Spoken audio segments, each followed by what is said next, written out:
Today we've got a special surprise for you. Patrick is Associate Director of Graduate Admissions at the University of California, Riverside, and he's here to talk to us about what the real cost of studying at a business school is. And so somebody could just look at it and go, oh my gosh, that's a really high price. I'm going to be paying that off forever.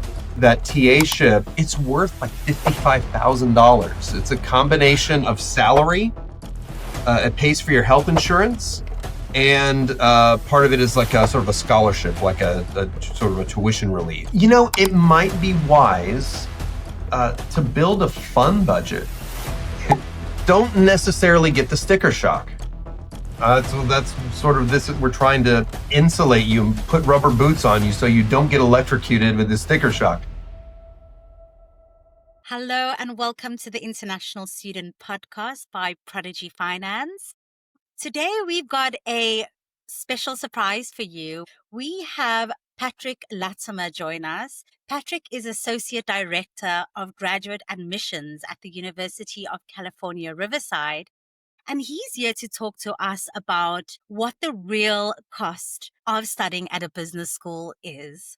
Thank you so much for joining us today, Patrick. Hi there. Thank you very much, Cyndi. And I'm happy to be here with you and look forward to having our conversation. Yes. Tell us a little bit about the work that you do at the University of California, Riverside. Yes. Yeah. I've been with UC Riverside. I'm going on my 9th year here.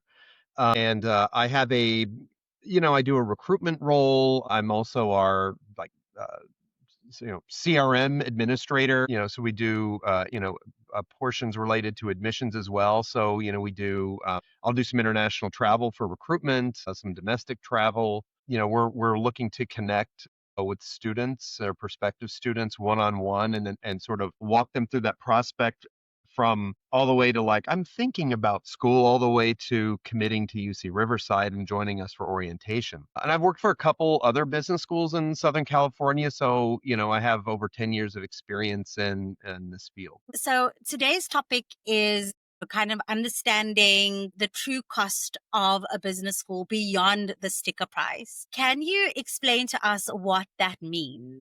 Yes. For example, when people are doing a search, they'll do their ChatGPT search or a Google search, or they'll go to your website and look at schools and compare them and start looking at price tags and things like that. And business schools are professional degrees, and especially like ranked business schools, they tend to be a little more expensive. And so somebody could just look at it and go, oh my gosh, that's a really high price. I'm going to be paying that off forever if I got some sort of a loan or whatever. But then what they may not understand is within sort of higher ed and the business school world, this sort of culture of how much we're doing scholarshiping, how much a teaching assistantship can contribute.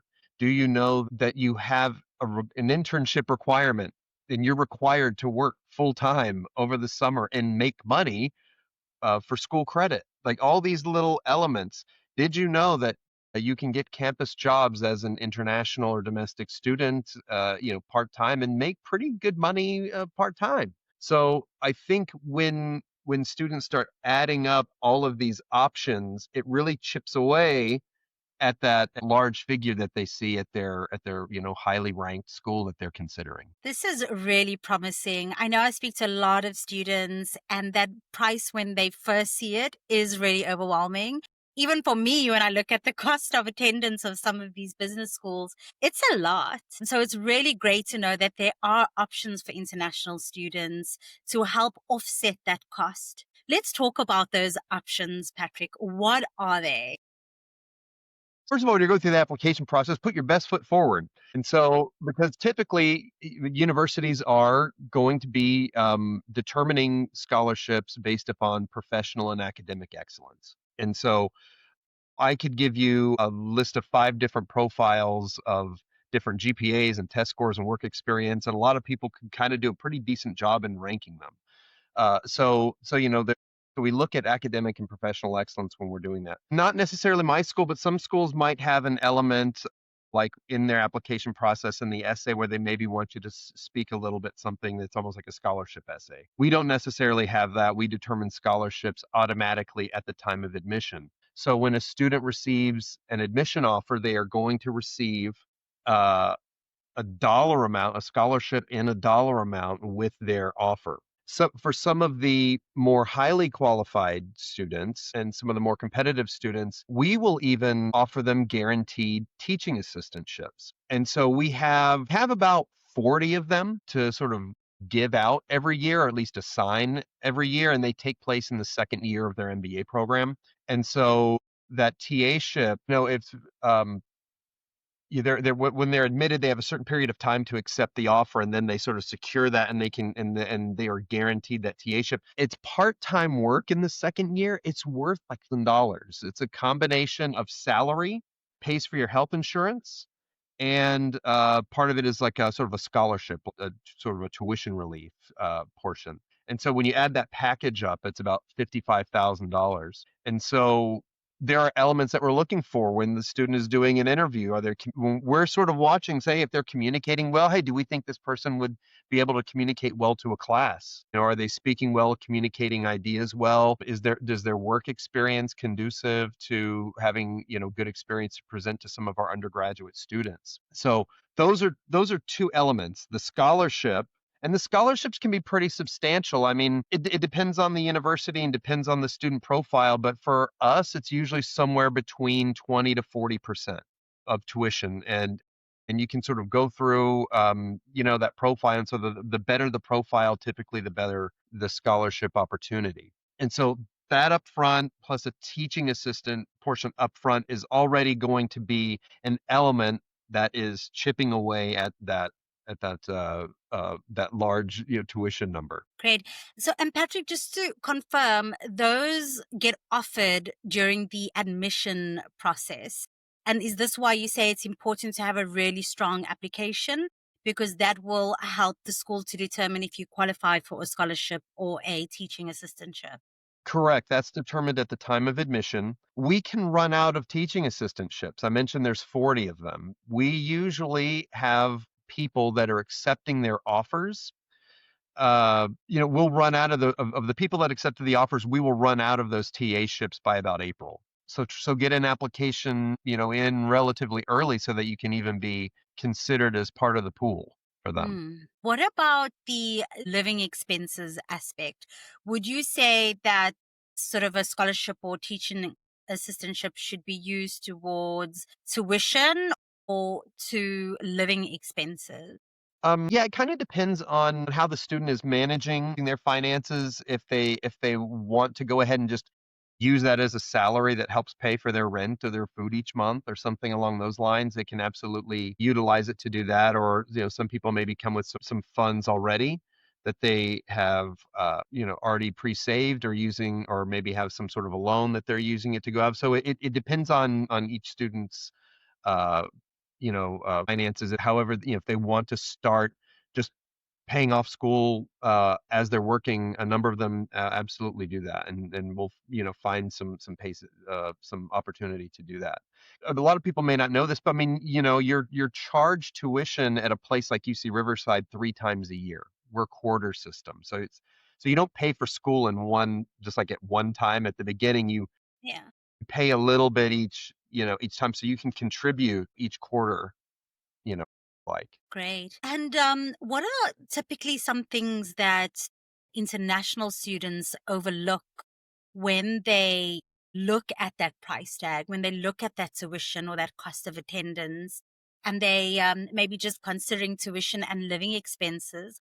Are there other things beyond tuition and living expenses that typically international students overlook? Just based on your experience and working really closely with students, what do you see are some of the common things that international students overlook? It might be wise to build a fun budget. I don't know. Southern California has a lot of cultural and natural and metropolitan types of interests and things like that that can contribute to your education. I mean, Absolutely. maybe you're a business student that's into hospitality or the entertainment industry. Well, you have to make a trip to Disneyland or you have to go to a Los Angeles Dodger game or something. So, make sure you have a little bit of a budget for travel or something like that if there is some places that you want to go. We're only 3.5 hours by car to Las Vegas. I did not want to go to Las Vegas, but I had to go to learn what was going on in that industry. It's work. It's work. So we do provide students with a professional stipend. They do get about $200 or so to like apply toward conferences if they want to go to conferences. And a lot of them are held in, all the way from Las Vegas to LA to San Diego. So, you can utilize them to go to conferences, but maybe some things like that, some professional things like a fun, maybe consider these things also like kind of networking. Yeah. It is imperative to your education that you go to that Ed Sheeran concert. I mean, how are you going to learn about ticket sales and venue sizes without making a firsthand visit? That's some really great advice, Patrick. And I think those things can easily be overlooked. You're so focused on your study, but you don't realize you're going to a completely different country, different experiences, and you have to immerse yourself in that world. So I'm that's an immigrant to California. I am from Tennessee. I'm from the middle of the United States. I moved out and I'm like, wow, there's so much to do and so much to see. I'm sure you've got a fun budget, do you? Yeah, you gotta have date money too. Gotta have date money. Oh, I love that. Patrick, just coming back to an international student who has just arrived on campus and they want to make money, they want to grow that fund budget, or they want to just be able to have some additional money for living. How do they go about securing a part-time job? Do you have any advice for our listeners on that? There's a large platform that a lot of universities in the US have called Handshake. It's an Mm. employment, so a lot of employers will post jobs, but also internal jobs are posted on Handshake. So you can get a Handshake account about now, like if the students that are coming this year around August, they can start getting that Handshake account, and then different offices will start posting those jobs. We start a little bit later. We're quarter system, by the way. So we start like in September. So those jobs are going to start populating. I've seen some entrepreneurial things that students have done as well. I mean, we had a Colombian student that had come to the US and played soccer as an undergrad. This person just reached out to coaches and said, "I'd like to do analytics for the volleyball team. How is that?" And just like ended up getting a job and then toured with the soccer team. So when they had games in Hawaii, she went along with them to Hawaii for the thing. So, some are kind of entrepreneur. A number of the schools that are here in the United States have anywhere from 10 to 50,000 students. We have about nearly 30,000 students. So we have athletic programs. So there's all sorts of research that's going on. Some students are entrepreneurial and they're reaching out to different people and they're looking up different staff or people and saying, hey, like I'd like to help contribute or do something. And they're kind of finding employment that way and connections that way. And is there anything that your school offers, sort of like a career services? Can you speak to that if you Yeah, know yeah. So much about that? UCR does have a career center. It's like a central career center, but the business students, they get their own student success center. They have an entire team here in the School of Business. They don't have to share their services with anybody. That's all about helping them find internships and jobs. And so there's a number of platforms they have access to that are specifically just for like take Handshake, but multiply it by three. That we have these different sort of platforms that are available for them. We bring recruiters on campus. We're doing all sorts of in-person and virtual sessions. That's the entire student success wing over here on our floor. That's what their job is to prepare students for that. Amazing. Patrick, I wanted to quickly just touch on visas.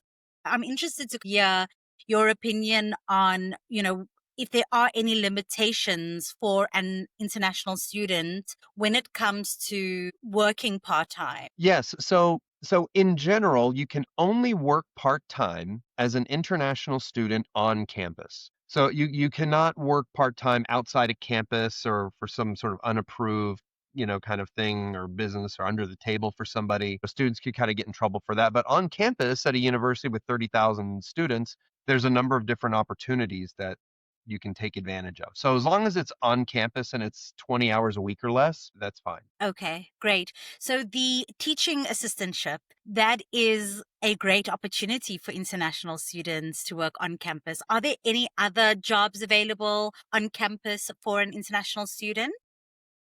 Well, I mean, yeah, yeah. So so a couple things. If a student is entrepreneurial, we've had this before. We've had a student get a TA-ship in another department outside of the School of Business that's not one of our guaranteed ones, like within their first year.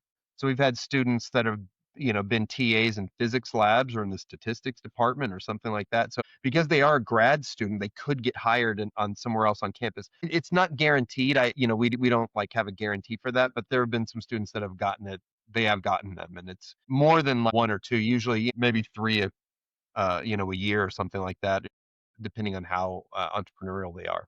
But I mean, there's dining and housing, and there's graduate student workers. All these offices are hiring graduate student workers. I mean, I've had students that are getting jobs in the office of the chancellor and know more about what's going on campus than I do after a period of time. So there's a wide variety of things. Some people just like doing something within the dining, working in a dining hall, and they have these certain hours for lunch and dinner, and then they don't have, and then they get fed for free, things like that. So there's little perks, and then they're saving however many couple hundred a week on stuff like that. Patrick, can you share some examples of students who have been able to reduce their cost of attendance? Sure. I mean, I think probably some of I mean, the best examples are just, some of the people like probably the best scenario is someone that has come in that has gotten not just like a campus job where they're making like 11, making maybe like $22,000 a year as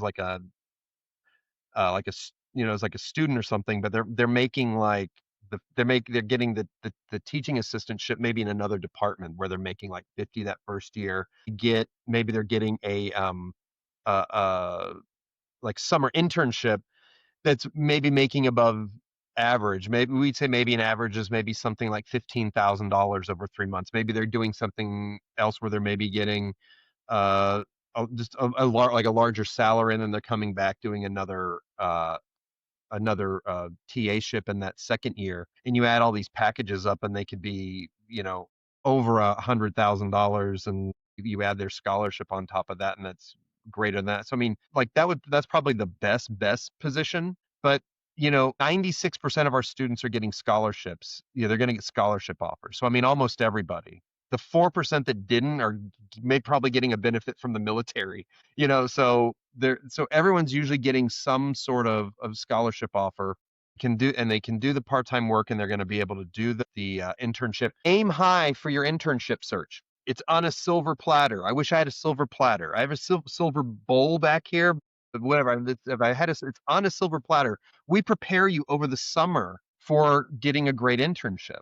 And so if you focus on getting a good internship, the more competitive the internship, with the more prominent the company, the higher the salary could be, and that sort of thing. So, if you're coming in motivated, then that's great. Talk to us about the internships. When should a student start applying, or when can they start applying? It may sound like odd, but they can typically start applying over the summer before they've even set foot in class. So usually some maybe in July, but they might open in July. But if you were starting in fall of 25, a number of them may be opening in August. And does your university assist with finding internships? Yeah, we do. Yeah, that's what all of these workshops that we do are conducted by our graduate student success office, and that's their bread and butter. Patrick, thank you so much for joining us today. In closing, what advice do you have for students, whether international or not, comparing MBA programs beyond the sticker price? Well, number one, don't necessarily get the sticker shock. That's sort of this. We're trying to insulate you and put rubber boots on you so you don't get electrocuted with the sticker shock. So if there is a competitive university that you're looking at that's a little higher than you were thinking about, like, go ahead and work on an application for them. Connect with their admissions team, find some things out about them, and then get an application and put a good effort into your application. See what it is in front of you. Not every school has teaching assistantships. A lot of them do, especially larger universities. but, maybe ask a couple questions about, teaching. So what type of qualifications are a university looking for in that? And then look at maybe some curriculum things. Like, if you're doing a one-year program, there may not be enough time for you to do they may not require a summer internship during class in the summer. But if you're doing a larger program, that internship, that full-time internship is probably expected of you. So understanding that you can generate income as a student worker part-time through that internship and through the being a TA, these are just great ways to chip away at that cost. Patrick, thank you so much. Being able to get this advice from someone that works so close to the process is really valuable. I found this really insightful, and I'm sure our listeners did too. To our listeners today, thank you so much for joining. If you are interested in finding out how Prodigy Finance can support you, you could visit the website prodigyfinance.com. We cover up to 100% cost of attendance. And then, as Patrick mentioned, you can also secure a scholarship or an internship to help you offset those costs. Once again, thank you so much for joining us today.